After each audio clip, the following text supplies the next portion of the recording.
everyone, welcome back to our YouTube channel. I'm Teddy and our topic of the discussion is abortion. Our host of the day is Stuart. Stuart, you're welcome.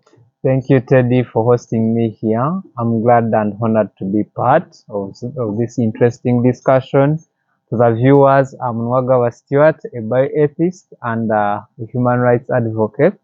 I'm glad to be part of this show and interesting discussion.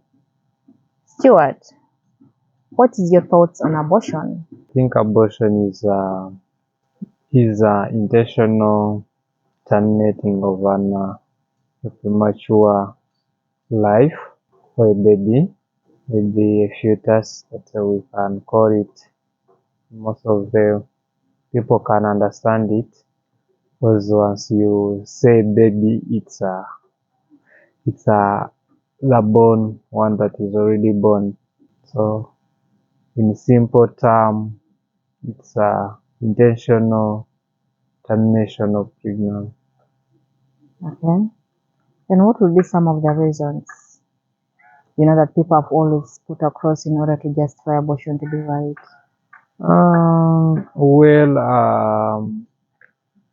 There are different reasons, circumstances that people usually put out to justify act of abortion. But then in different settings, it matters because worldwide we have pro-life activists, we have pro-choice activists, but then every of the side has its point in its advocacy and activism. As we know that one is against and the other one is pro-choice. Pro-choice activists are fronting abortion with their justifications, but then the one that we are familiar with, to start with, I believe that culture is one of contributing factors of abortion.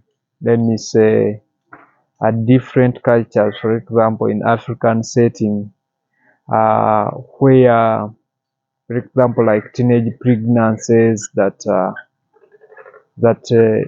we believe that if someone gets pregnant, is not yet married, then the baby that she's going to give birth to, usually in our traditional setting, they could call him or her a bastard, and so someone is scared to give birth to a bastard, and maybe then we cross to the stigma that is usually associated with it in the society. So such pushes someone to think of abortion, so ending up going for it. Then another issue is as I said, the pro-choice movement usually fronts the idea of my body, my life, my right, my life. So the pro-choice movement, people believe that it's woman's body, it's her right to determine how to manage her body, and what to do with her body. So if someone wakes up in the morning and feels like she wants to abort, it's her right to go in and abort. So it's one of the reasons that is causing it, because if someone gets that courage and believes that it's my body, it's my right to do anything that I want with my body, so I can abort. Coming to the life growing, because I think people have limited knowledge about the life that begin when the life begins, and we have different perceptions, of course, on when the life begins, and maybe then have people that argue concerning the personhood, when the life begins versus when the personhood starts. So all that brings in the dilemma on towards making the choices concerning abortion, either to abort or not, because some considering the theories that have been published concerning personhood and when life begins, different authors, they have different ideas and theories that they put across. So one may read and get one theory that either is pro, then and takes it and leaves it, and when she feels in it, then it may end up leading her to the act. But then I think yeah, people need to also now start thinking about the life of unborn. When we get to that, then we can easily take an informed decision on that matter. Yeah, you talked about the point of people not clearly understanding when life begins. Maybe do you mind giving more elaboration on that? Yeah, well, as I said, that everyone has his or her perception, some which may be myth, some have truth, and yeah. But then I think it's better to clearly define such things, because if we don't draw the lines, then we are still having issues concerning decision making towards such things. And to me, I think that life begins from conception. Once you conceive, it's the new, or it's start of the new life. You have created new life that is growing within your womb, and then I expect a mother to be just a caretaker of that new life until it can be able to be independent. And then as I said, now that now is usually confused or creates a dilemma when we come to the status of unborn, uh, according it personhood. Then someone, because very many theories have come out, and they are trying to explain, but sometimes I think some of these theories confuse us, because yeah, if we are to survey about what people think when life starts, yeah, most people will some will tell you that they think it starts from conception. Then in between they will tell you, but then we believe that the fetus doesn't have life, because it need uh, it need external support from the mother. It's like it can't stand itself. So by that virtue, he will tell you that it's not. But then I think we need to go beyond and get clear to the point. Get to know what are the features of the status, and why do we accord, or do we say that it's a living. Okay. Could you be having some more reasons?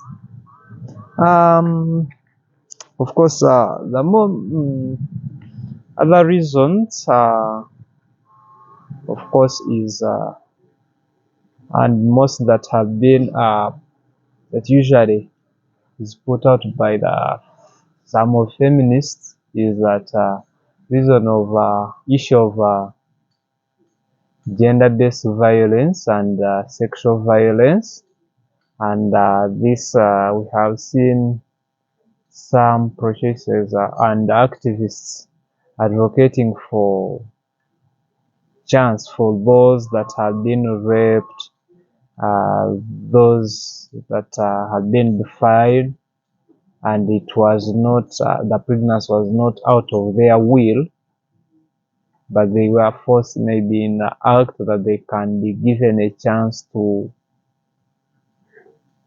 decide whether to take on the pregnancy or terminate it. So it's one of the things that that is attributed to abortion. So if the pregnancy was maybe out of, rape, or if a husband forces himself on his wife, so does it really justify abortion, like to be something right, or like the best way to go about, the growing life in the womb? Maybe because the means wasn't right, or it was something that was not agreed upon by the two people. I think the issue of rape, defilement, sexual abuse, or generally the means to pregnancy,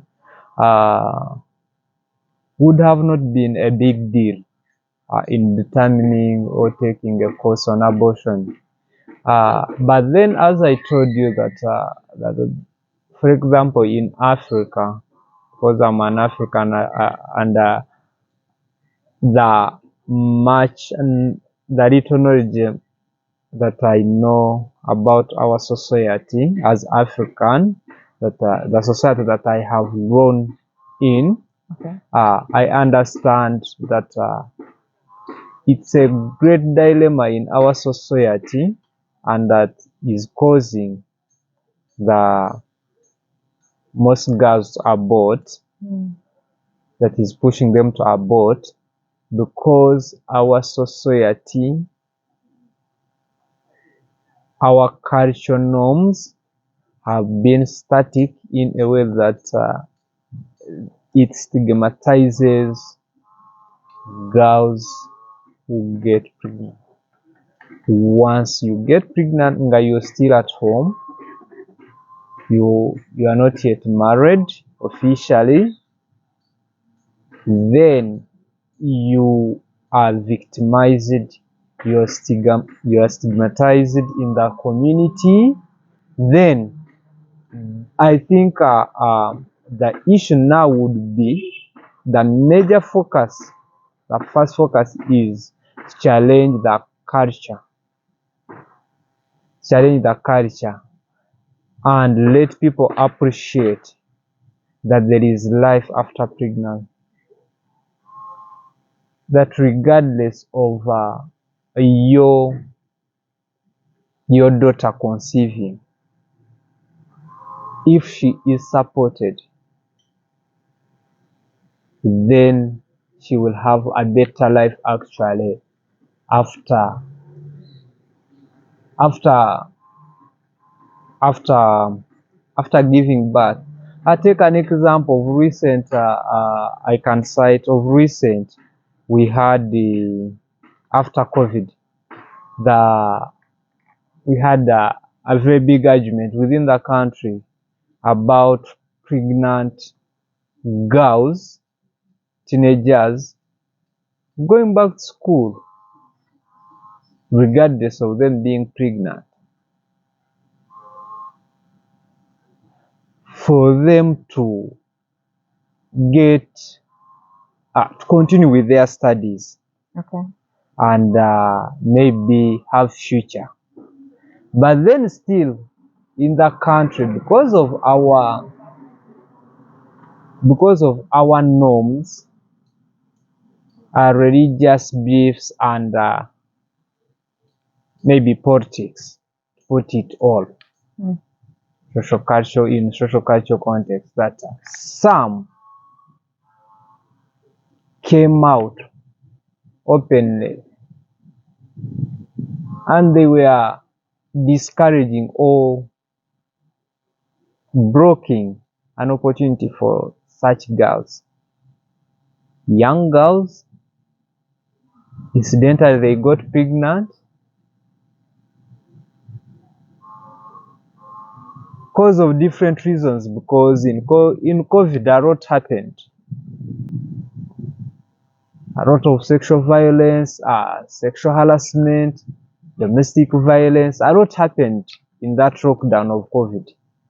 So this girl tells you that, yeah, regardless I'm pregnant, I feel like I want to go back to school. I'm willing.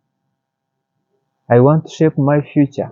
And of course, it's not only shaping now the future, her future, but also the future of the unborn that is going to give to. But then the official, you come out and you discourage such, and you show that these people shouldn't be getting the opportunity to get back to school. What does that imply?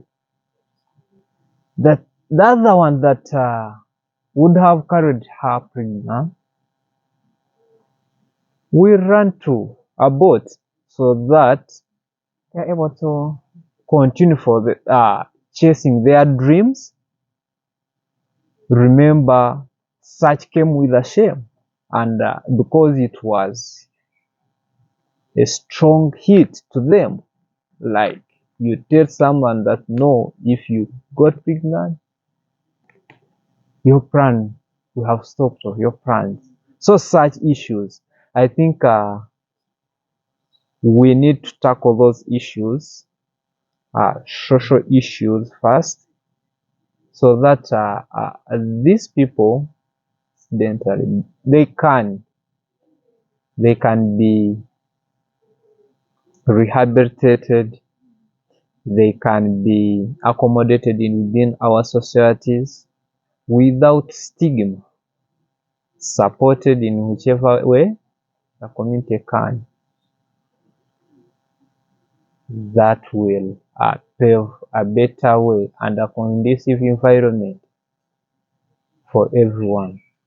Feel themselves and hope for better, because hope is key. Once you break someone's hope, then you have broken all spheres of his or her life. I think these people should be the community, our communities. We should first work on this stigma. We give these people support. We encourage them. We show them that there is life after whatever happens today. There is tomorrow. If we hope for tomorrow, then we can plan for it better. Okay, yeah, back to the point that you talked about the young ladies, maybe due to fear, of maybe some of them not being allowed to go back to school, like even after conceiving, you find that majority of them tend to shy away. They'll be like, okay, if they're stopping the rest of the other girls, who are pregnant or who conceived, and like they are wishing to go back to school, but they have stopped them. So they look at it like a threat, and they end up, dealing away with that life. Yeah. So is that life worthy comparable to the dreams that they would love to chase? Of course, it's quite challenging. It's quite challenging to them. But then I believe it's uh, it's the right time that these people need psychosocial support. I will still live it to that people in such situation, it's when they need total support so that they can be encouraged through whatever they are going through. Because a lot, some are after getting those pregnancies, they are dumped by their boyfriends, by their men that have impregnated them. Guess what they are going through? It's a lot. That's why we are seeing mental health issues, as the report says. That's how we are. We are seeing suicide attempts. Yeah, those are issues that are causing this. So I believe that at that time, these people need support, and if they are supported, they can go through that moment and refocus to better lives too. Because I believe that there is no straight lifeline. A life will always have ups and down. So every person have to be prepared on how to always, whenever they fall down, how can they get up? How can they get up? And that's where our strength as human beings lies. That if you fall down, do you have strength, the capacity to get up and still move towards where you're going? I think that is the key. Okay. So, what would be your advice, to the young ladies outside there, who might have had a lot of myth or a lot of lies being said about abortion and believed it to be right? What would be your advice to them? And also back to parents who think that if a child messed up while at school, and they come back to them and tell them that, mommy, this and this happened, but I feel like I want to continue with my studies, and like they push their children at the corner at the point of terminating the pregnancy, thinking that maybe terminating or dealing with that pregnancy would be the only option, or would be the only chance they have to go back to school, or if at all that young girl is willing to go back to school. But being pushed at a corner, or having now conflicting dilemma, like, okay, you want to go back to school but you still have the pregnancy, and the parent is like, for you to go back to school, then you need to terminate this pregnancy. What would be your advice to them? First to girls and the young people in general, and not only girls, even boys, because yeah, in that boys, I may say that we are perpetrators in that, in this sense, but then girls become victims of our actions. But then what I want to tell young people out there is that let's try our level best to live our dreams. We focus our lives towards what is positive first, then think other things later. Because you realize that, should I say that some of us are usually misguided, misinformed, and of course with a lot of myth. When and in that situation, as young people, we feel like we know, and we end up falling into trap. First, think of before everything. First, think and believe that you have a purpose. If you're still alive, just know that God created you for a purpose. a purpose which is positive. If you have that dream, I know that everyone have dreams. Awaken your dream, work towards it.